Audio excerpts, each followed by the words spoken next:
So suppose now you know there is a situation of a bullying that is happening. Could be your family member, could be a friend. So here's some quick tips, especially if you have a situation where when you're a child or one of your students just feels like they're being bullied, the first thing you want to do is you want to praise them for bringing up the issue.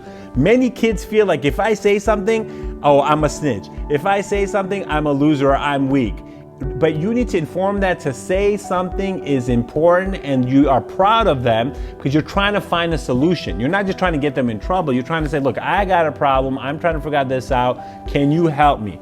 And I think that's very important. And sometimes in that helping might be a consequence for the other person. And you need to understand that sometimes that consequence can not just help you or that's your child or that student, but other children or other students who might be also dealing with them. Because sometimes bullying doesn't just happen to one person, it happens to several individuals. And that one child could change the storyline and their narrative for that child for the whole school year. So that's why you want to go ahead and praise that individual the first thing. Second thing is that when they bring it up, you want to ask questions to clarify, to make sure that you have a better understanding of what the situation is, what had happened, who the individual is, how many times that's happened.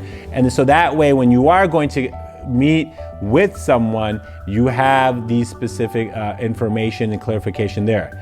And then the third thing is you want to make sure that you model good behavior too, that when they are telling you, you're not like, well, let's go find this individual and let's get them right now. Why don't you go ahead and smack them and you're cussing up the storms of the wild. You know this, I'm gonna go talk to that teacher right now, principal, and just kind of go off on them without first trying to get the information and say, hey, look, I just want to get some facts here.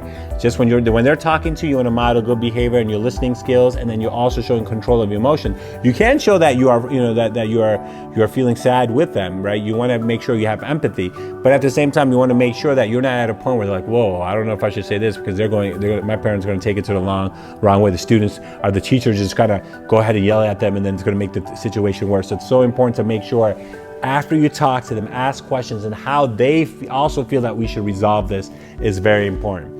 Number 4, you want to document everything. After they say, document the timing, the dates, and what they're trying to say, and what the issues are. So that way, there's nothing that you forget, because it's human nature. When it's fresh on their mind, it's better to write everything down, because as time goes, you might forget stuff, or you might assume stuff, or you might add on stuff, maybe which is not true, or you forget stuff which is very important. So keeping that in mind. Number 5, you want to make sure that you know your rights. You need to know your rights and saying what the school policies are, what side, even internet policies and the individuals and stuff that we could go and talk to, especially if it's a school situation or even if it's a community situation. You know that you could go ahead and talk to individuals. And cyberbullying now is becoming a bigger thing, where now there are opportunities, again, if it's really severe, to a point that you can take civil action against them. So keep that in mind. And especially if it's at school, please talk to an official, school official first. Do not call the parent straight. Don't go up to that child and say, you talked about child and you're becoming a bully out to that kid. Go to the school official first, talk to the teacher and figure out what's going on, find out what steps she's done. Then maybe going to the counselor. And if the teacher and counselor felt like they're not doing stuff, then you go to the principal and administration and say, hey, I try to work with the teacher. Try to, with the counselor, maybe we even try to get the other parent involved and try to work in an amicable way.